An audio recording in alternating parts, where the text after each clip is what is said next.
Hi friends, నమస్తే. నేను మీ Navaneetha. Welcome to smart Telugu home maker. ఇవాళ నేను ఒక మంచి వీడియోతో మీ ముందుకు వచ్చానండి. అది ఇంట్లో పడి ఉన్న వేస్ట్ డబ్బాతో ఒక మంచి ప్లాంటర్ని ఎలా రెడీ చేసుకోవాలనే విషయాన్ని నేను మీతో షేర్ చేసుకుంటానండి. చూడండి, నేను చూపించాను కదా, ఒక వేస్ట్ డబ్బా ఉంది. ఆ వేస్ట్ డబ్బాతో ఇలా అందంగా ఒక జిరాఫ్ షేప్లో ఉన్న ఒక ప్లాంటర్ని రెడీ చేసుకోవచ్చండి. ఇండోర్ ప్లాంటర్స్ బయట కొందామంటే కొంచెం కాస్ట్లీనే ఉంటాయి. ఇంట్లో అయితే చాలా చాలా తక్కువ రేట్లో మనం ఇంట్లో రెడీ చేసుకోవచ్చండి. దానికోసం నేను తీసుకుంటున్నాను అండి వాల్పుట్టి, అదే అండి లప్పం అంటారు కదా, ఆ లప్పం పౌడర్ని తీసుకున్నాను. మనం ఎంతైతే లప్పం పౌడర్ తీసుకుంటామో అన్నే వాటర్ వేసుకోవాలండి. వాటర్ ఎక్కువ పట్టవు. ఇలా మనం చేయితోని డ్రాప్స్ అలా వేసుకొని కలుపుకోవాలి.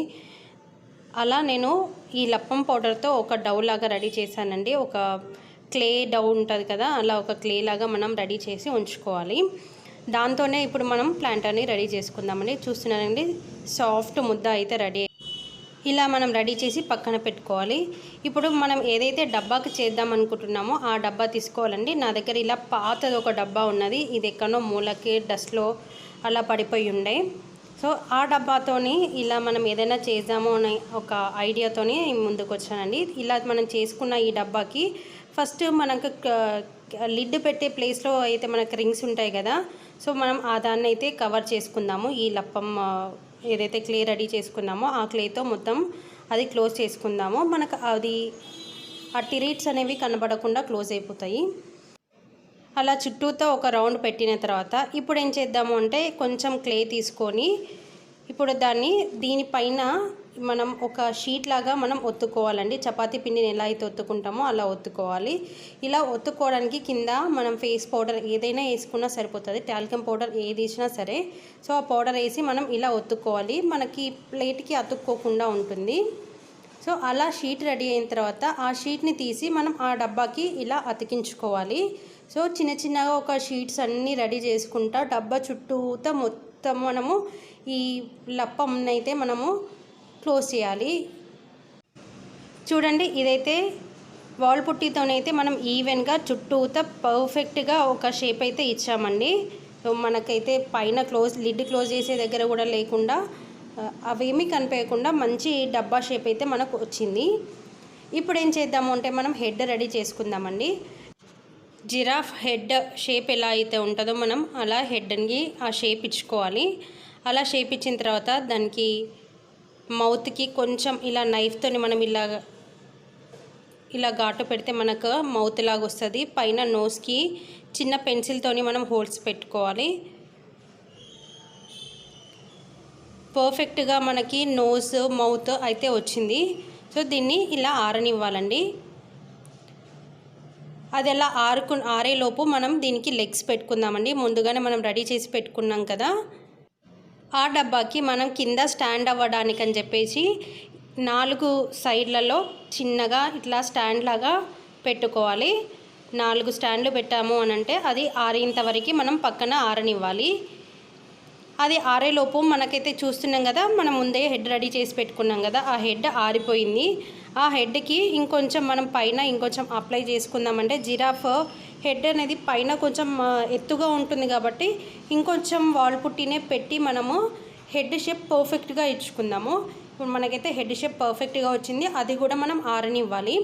అది ఆరడానికి పక్కన పెట్టిన తర్వాత మనం ముందుగానే రెడీ చేసి పెట్టుకున్నాం డబ్బా ఏదైతే ఉన్నాయి కదా, కింద 4 లెగ్స్ పెట్టేసి డబ్బాకి మనం పుట్టి అప్లై చేసి పెట్టాం కదా, ఆ డబ్బాకి మనకు జిరాఫ్ నెక్ పెట్టడానికి అని చెప్పేసి, నెక్ కోసం అని చెప్పేసి కొంచెం మనము ఈ వాల్పుట్టి ఈ క్లేని కొంచెం అక్కడ పెట్టేసి మనం వాటర్తో మనం దీన్ని అతికించుకోవాలి. ఇక్కడ మనం ఎలాంటి ఫెవికాల్ వాడట్లేదు, జస్ట్ వాటర్తోని మనం ఇది క్లోజ్ చేస్తాము. ఇలా క్లోజ్ చేసిన తర్వాత దీన్ని ఒక 4 అవర్స్ వరకు ఆరనివ్వాలండి. 4 అవర్స్ తర్వాత మనకైతే ఇలా వచ్చిందండి. ఇప్పుడు మనం నెక్ రెడీ చేసుకుందామండి. ఆల్రెడీ మనం హెడ్ రెడీ చేసుకున్నాం కాబట్టి ఆ హెడ్కి మనకి జిరాఫ్ నెక్ అనేది చాలా పొడవుగా ఉంటుంది కాబట్టి కొంచెం పొడవుగా ఈ వాల్ పుట్టిని మనం అక్కడ పెట్టేసి వాటర్తోని మనం అతికించుకోవాలి. సేమ్ ఇదే టైంలో చెవులని పైన కొమ్ములను కూడా రెడీ చేసి ఉంచుకోవాలి. అండ్ తర్వాత మనకు వెనకాల సైడ్ కూడా టెయిల్ ఉండే సైడ్ కూడా జిరాఫ్ కూర్చుంటే మనకు పర్ఫెక్ట్గా షేప్ కనిపించడానికి అని చెప్పేసి నేను ఇక్కడే కొంచెము ఈ వాల్ పుట్టి డోని ఇక్కడ షేప్ ఇచ్చాను చూడండి, మీకు అర్థమవుతుంది కదా. రెండింటి దగ్గర ఇలా షేప్ కొంచెం ఇస్తే మనకు పర్ఫెక్ట్ లుక్ అయితే వస్తుంది. తర్వాత ఇప్పుడు టెయిల్ రెడీ చేసుకుంటున్నాము. జిరాఫ్ టెయిల్ అయితే చాలా చిన్నగానే ఉంటుంది కాబట్టి మనం టెయిల్ అలా రెడీ చేసుకొని కింద తోకకి కొంచెం లైన్స్ అలా పెడితే సరిపోతుంది. టెయిల్ అయితే నేను షేప్ ఇచ్చాను. టెయిల్కి కింద సైడ్ కూడా మనము ఇయర్స్ ఇచ్చినట్టుగా కొంచెము అలా షేప్ పర్ఫెక్ట్గా పెట్టుకొని అతికించుకొని మనం చాకుతో కానీ టూత్పిక్తో కానీ మనము ఇలా లైన్స్ పెట్టుకున్నాము అని అంటే మనకు టెయిల్ అయితే రెడీ అయిపోతుంది. టెయిల్ పైన కూడా మనకు ఊడిపోకుండా కొంచెం ఇలా వాల్ పుట్టిని మనం పెట్టుకొని క్లోజ్ చేసుకోవాలండి. ఇది మనం వాటర్తోని మనం క్లోజ్ చేసుకోవాలి. మనం ఎంత వాటర్తో నున్నగా చేసుకుంటే అంత నున్నగా అంత సాఫ్ట్గా వస్తుంది మనకి. సో మనమైతే క్లోజ్ అయిపోయిందండి. దీన్ని ఆరనివ్వాలి ఒక 4 అవర్స్ వరకు. 4 అవర్స్ తర్వాత ఆరిన తర్వాత నేను ఇప్పుడు చూపిస్తానండి. ఫ్రంట్ అయితే అలా ఉంది, బ్యాక్ సైడ్ అయితే టెయిల్తో కూడా రెడీ అయిపోయింది. అండ్ నెక్ కూడా మనం రెడీ చేసి పెట్టుకున్నాం కదా, ఇయర్స్ కొమ్ములు అవన్నీ పెట్టిన తర్వాత రెడీ అయిపోయింది కదా.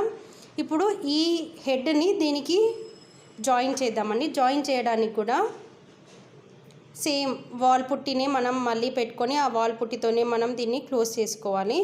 ఇది నెక్ కొంచెం పొడవుగా ఉంది కాబట్టి వెనకాల సైడు ముందు సైడు కూడా కొంచెం ఎక్కువ వాల్ పుట్టిని పెట్టి గట్టిగా రెండింటిని కలిపి మనం క్లోజ్ చేసుకోవాలి. చూడండి, నేను ఫ్రంట్ సైడ్ కూడా ఇప్పుడు పెట్టేశాను. వెనకాల సైడ్ కూడా మనకి నెక్ అనేది ఎక్కువ హైట్ ఉండడం వల్ల వెనకాల సైడ్ నుంచి కూడా డబ్బాకి మనం అతికించుకోవాలి. మనం ఇంట్లో ఉన్న వేస్ట్ వస్తువులని పడేయకుండా ఇలా మనం ఇంట్లో ఉన్న వాటితోనే తక్కువ ఖర్చుతోనే మంచి డెకరేటివ్ ఐటమ్స్ కూడా మనం రెడీ చేసుకోవచ్చండి. నేను నిన్న కూడా పెంగ్విన్ రెడీ చేసి పెట్టాను. ఒకవేళ చూడని వాళ్ళు ఉంటే చూడండి, నేను డిస్క్రిప్షన్ బాక్స్ కూడా లింక్ ఇస్తాను. నెక్ని మనం అలా జాయిన్ చేసిన తర్వాత దీన్ని కూడా మళ్ళీ ఆరనివ్వాలండి. అది గట్టిగా ఆరిన తర్వాత ఇప్పుడు చూడండి మనకైతే పర్ఫెక్ట్గా మనకి జిరాఫ్ షేప్ అయితే వచ్చింది. ఇప్పుడు మనకి రఫ్గా ఉంటుంది, మనం వాటర్తో కరెక్ట్గా మనం నీట్గా చేసుకోలేము అని అంటే అది పర్ఫెక్ట్గా ఉండదు. దీనికి మంచిగా నీట్గా రావడానికని శాండ్ పేపర్తోని మనం రుద్దుకుంటే పైన అంతా పోయి నున్నగా సాఫ్ట్గా రెడీ అయిపోతుంది మనకి. మనం చుట్టుపక్కల కూడా మనకి ఎక్కడెక్కడ అయితే రఫ్గా ఉందో ఎక్కడైతే నీట్గా లేదో అక్కడంతా కూడా మనం శాండ్ పేపర్తో రుద్దుకొని ఆ డస్ట్ని అంతా మనం తీసేసాము అని అంటే మనకు నీట్గా ఉన్న జిరాఫ్ ప్లాంటర్ అయితే రెడీ అయిపోతుంది. ఇలా మనం నీట్గా చేసుకున్న తర్వాత ఇప్పుడు మనం దీనికి ఐస్ లేవు కాబట్టి ఐస్ని రెడీ చేసుకుందామండి. సేమ్ అదే వాల్ పుట్టి తీసుకొని వాల్ పుట్టిని ఇలా రౌండ్గా చేసి కొంచెం చిన్నగా రెండు ఫింగర్స్తో ఇలా ఒత్తుకొని అలా మనము అతికించుకుంటే సరిపోతుందండి. ఐస్ రెడీ అయిపోతాయి. దీనికి పైనుంచి మనం బ్లాక్ పెయింట్ అలా వేసుకున్నా సరిపోతుంది. లేకపోతే మిరియాలను పచ్చిగా ఉన్నప్పుడే మనం మిరియాలను అతికించినా కానీ మనకు ఐస్ అనేవి రెడీ అయిపోతాయి. చూడండి, మనకైతే పర్ఫెక్ట్గా జిరాఫ్ ప్లాంటర్ అయితే రెడీ అయిపోయింది. ఇప్పుడు దీనికి మనం పెయింటింగ్ వేద్దాము. పెయింటింగ్ వేయడానికి నేనైతే ఇక్కడ ఎల్లో కలర్ తీసుకుంటున్నాను. మీ ఇష్టం అండి. ఆరెంజ్ బ్రౌన్ కలర్ కూడా మీరు చేసుకోవచ్చు. నేను ఇక్కడ ఎల్లో ఆరెంజ్ కలర్ యూస్ చేస్తున్నాను. లేదు అనంటే ఆరెంజ్ బ్రౌన్, ఎల్లో బ్రౌన్ అలా మీ ఇష్టం ఉన్న కలర్స్ పెట్టుకోవచ్చు. నేను ఇక్కడ ఎల్లో ఆరెంజ్ కలర్ యూస్ చేస్తున్నాను. అంటే ఫస్ట్ అయితే మొత్తం ఎల్లో కలర్ అప్లై చేసిన తర్వాత ఆరెంజ్ కలర్తో హైలైట్స్ ఇస్తున్నానండి. హైలైట్ అంటే మనకి చారలు ఉంటాయి కదా జిరాఫ్కి అంతా ఇట్లా డబ్బాలుగా అట్లా చారలు కనిపిస్తాయి కాబట్టి అలా మనం సేమ్ అలాగే పెయింట్ వేసుకుందాము ఆరెంజ్ కలర్తోని. కొంచెం ఓపికతో పెయింట్ వేసుకుంటే అయితే చాలా మంచి లుక్ వస్తుందండి. చాలా నీట్గా కనిపిస్తుంది. మనం ఇంట్లోనే డెకరేటివ్ ఐటమ్స్ లాగా పెట్టుకోవచ్చు. ఎటు పడితే అటు పడేయకుండా ఇంట్లోనే మనం కొన్ని ఐటమ్స్ చేస్తూ ఉంటాం, మనకి యూజ్ కాకుండా పోతాయి. ఇలా మనం యూజ్ అయ్యే ఐటమ్స్ చేసుకున్నాము అంటే చాలా బాగుంటాయి. అంటే ఫైనల్గా మనం హైలైట్ ఇచ్చిన తర్వాత జిరాఫ్ అయితే ఇలా రెడీ అయిపోయిందండి. ఐస్కి అయితే నేను బ్లాక్ పెయింట్ వాడాను అండ్ టెయిల్కి కూడా బ్లాక్ పెయింట్ వాడాను. అంటే ఇలా హైలైట్ ఇవ్వడానికి ఆరెంజ్ పెయింట్తోని ఇలా చేశానండి. చూడండి, పర్ఫెక్ట్గా మనకైతే జిరాఫ్ ప్లాంటర్ అయితే రెడీ అయిపోయింది. ఎంత నీట్గా కనిపిస్తుందో చూడండి. పిల్లలు కూడా చాలా ఇష్టంగా వాటితో ఆడుకుంటుంటారు. ఆడుకున్నా పర్వాలేదండి, ఇది ఏం పాడవదు. ఇప్పుడు మనం దీంట్లో రాళ్ళు కొంచెం మీడియం సైజు రాళ్ళను అలా వేసి వాటర్ వేసుకొని కూడా మనం ఇలా ఇంట్లో ఇండోర్ ప్లాంట్గా కూడా వాడుకోవచ్చు.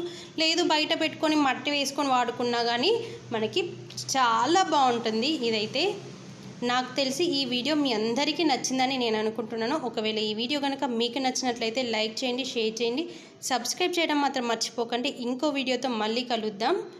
బాయ్.